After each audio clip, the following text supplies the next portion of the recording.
मानवीय इतिहास की सबसे बड़ी औद्योगिक त्रासदियों में से एक भोपाल गैस त्रासदी 3 दिसंबर 1984 को भोपाल के यूनियन कार्बाइड नामक कंपनी के कारखाने से एक जहरीली गैस का रिसाव हुआ, जिसमें कई हजार लोगों की जान चली गई। कई हजार लोग शारीरिक अपंगता के भी शिकार हो गए। आज 41 साल बाद भी वो जख्म भरे नहीं हैं। लेकिन ये जरूर है कि 41 साल बाद माहौल बदलने की कोशिश जारी है, जिसकी वजह से बवाल मच गया है। अपने घर में प्रयास किया इन लोगों ने, संघ जो है राष्ट्रभक्त है। अपने घर में प्रयास किया इन लोगों ने, संघ जो है राष्ट्रभक्त है। दरअसल 3 दिसंबर 2025 को भोपाल गैस पीड़ितों के न्याय की लड़ाई एक बड़े सियासी बवाल में बदल गई।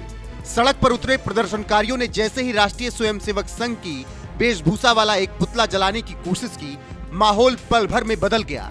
बीजेपी के कार्यकर्ताओं ने इसे आरएसएस का अपमान बताते हुए रैली को रोक दिया, जिसके बाद प्रदर्शनकारियों, बीजेपी और आरएसएस के समर्थकों के बीच तीखी नोकझोंक हो गई, क्योंकि प्रदर्शनकारी आरएसएस को दोषी ठहराने की कोशिश में लगे हुए थे। हुआ यूं कि एक ठेले पर 2 पुतले रखकर मार्च निकाला जा रहा था।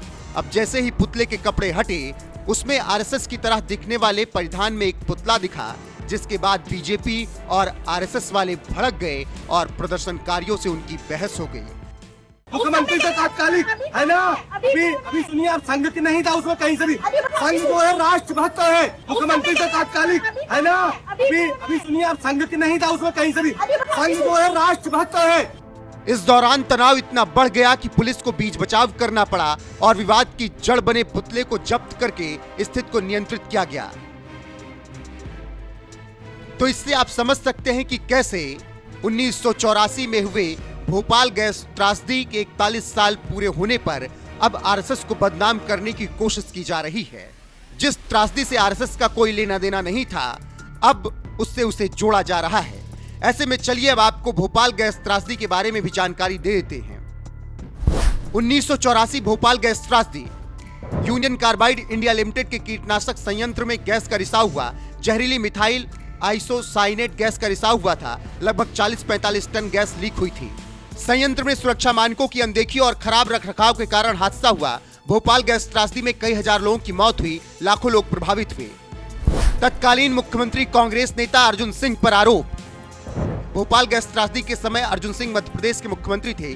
त्रासदी और उसके बाद उनकी भूमिका पर गंभीर आरोप लगे। 7 दिसंबर को यूनियन कार्बाइड कॉर्पोरेशन के अध्यक्ष और मुख्य आरोपी वारेन एंडरसन को भोपाल में गिरफ्तार कर लिया गया।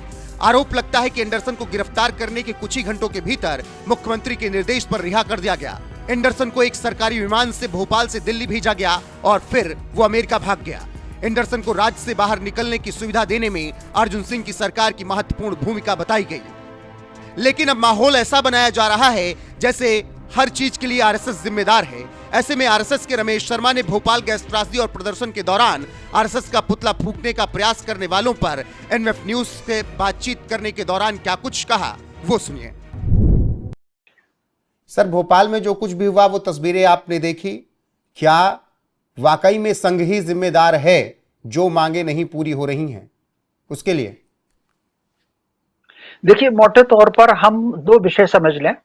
एक तो यूनियन कार्बाइड को, जिससे कि ये गैस कांड हुआ, और दूसरा उस प्रदर्शन की मानसिकता को। सबसे पहले गैस, ये जो यूनियन कार्बाइड है, इससे मिथाइल आइसोसाइनाइट गैस रिसी, और जिसमें लगभग 5000 लोग मारे गए और 15,000 लोग मारे गए और 5 लाख लोग उससे प्रभावित हुए। और कई लोगों को ऐसी बीमारियां भी हुई जो जनरेशन बदलने के बाद भी उनके जीन्स में आ रही हैं। अब इस कारखाने की जो नींव पड़ी थी वो 1969 में पड़ी थी, 169 में पड़ी थी। उस समय प्रधानमंत्री इंदिरा जी थी और यहाँ पर मुख्यमंत्री श्यामाचरण शुक्ल थे। दोनों सरकारें कांग्रेस की थी। स्वाभाविक रूप से विदेशी कंपनी अगर कहीं पर कोई यूनिट डालती है तो उसमें केंद्र सरकार की भी भूमिका होती है और जो राज्य सरकार जमीन आवंटित करती है उसकी भी भूमिका होती है। फिर इसको चूंकि कीटनाशक बनाना थी, तो कीटनाशक बनाने की कंपनी के एक नाम्स होते हैं कि वो आबादी से कितनी दूर स्थापित करे, और उसमें कम से कम किसी भी रेलवे स्टेशन से उसको 2 किलोमीटर दूर होना। लेकिन ये कारखाना भोपाल रेलवे स्टेशन के बिल्कुल करीब और रेल की पटरियों के करीब स्थापित हो गया और उसके नाम सारे के सारे उसके नाम की धज्जियां उड़ी।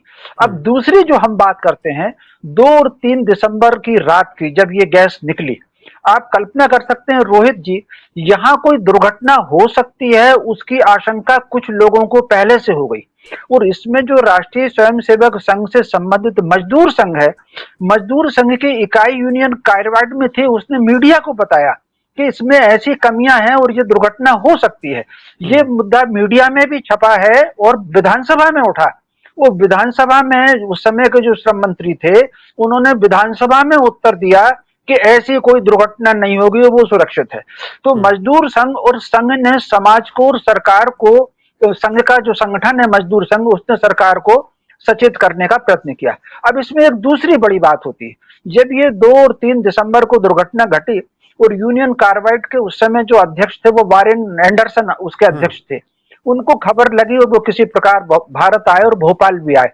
उनको वीआईपी ट्रीटमेंट देकर के कलेक्टर खुद उनको सुरक्षित छोड़कर आया और सरकारी हवाई जहाज से उनको दिल्ली भेजा। ये किसी संघ वाले ने नहीं लिखा। उस समय कलेक्टर से, बस एक मिनट में खत्म कर रहा हूं।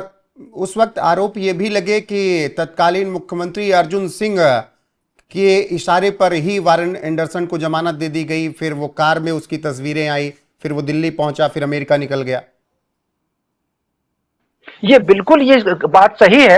और उस समय कलेक्टर मोती सिंह थे, उनकी किताब में उन्होंने अर्जुन सिंह जी का नाम लिखा है। वो फिर एक और पत्रकार थे रामशरण जी जोशी, उन्होंने अर्जुन सिंह जी की जीवनी में लिखा कि दिल्ली से फोन आया था। अब दिल्ली से किसने फोन किया, तो कुल मिलाकर के सुरक्षित तौर पर वारेन एंडरसन को बिल्कुल शासकीय मेहमान की तरीके से भोपाल से विदा किया गया। ये सारा घटनाक्रम आता है। अब हम कल पर आते हैं। उस दिन से लेकर के लगातार आप हर साल ये सर्वधर्म सभा होती है, उस सर्वधर्म सभा में सब राजनीतिक दलों के प्रतिनिधि होते हैं, क्योंकि वो जो मरने वाले तो सारे राजनीतिक दलों के थे, वो सब धर्म के लोग थे। और उसमें सरकारें कांग्रेस की भी रही और भाजपा की भी रही। अक्सर मुख्यमंत्री भी कई बार गए हैं, दोनों के मुख्यमंत्री गए हैं। लेकिन कल एक विशेष प्रकार ये देखा, हर साल वो एंडरसन का पुतला अकेले का जलता है। कल उन्होंने उस पुतले के साथ में एक ऐसा पुतला बनाया जो राष्ट्रीय स्वयंसेवक संघ की गणवेश में, और न केवल गणवेश में, जो ध्वज प्रणाम की मुद्रा होती है उस मुद्रा में उन्होंने एक पुतला बनाया और उसको जलाने के लिए जा रहे लोगों ने फिर इसका विरोध किया, जैसा कि आपने कहा पुलिस आ गई। अब कुल मिलाकर के न केवल ये, इसके 2 दिन पहले बाकायदा कुछ संगठनों ने पत्रकार वार्ता ली और पत्रकार वार्ता लेकर के उन्होंने मोदी जी को निशाना लगाया और फिर जिस तरीके से कहा कि भाजपा की राजनीतिक नीतियों के कारण हमारा जो मुआवजा है वो नहीं मिल रहा। अब मुआवजा का फैसला सुप्रीम कोर्ट ने किया। सुप्रीम कोर्ट के आदेश से भारत सरकार ने पैसा मंगाया और फिर लोगों को बटा हुआ। लेकिन उसके बाद देश भर में जो इस समय एक वातावरण चल रहा है, हर चीज को देख करके संघ को उस पर निशाना लगाना, मोदी जी को निशाना लगाना, मैं समझता हूं वो पैठ अब गैस पीड़ित संगठनों में भी हो गई।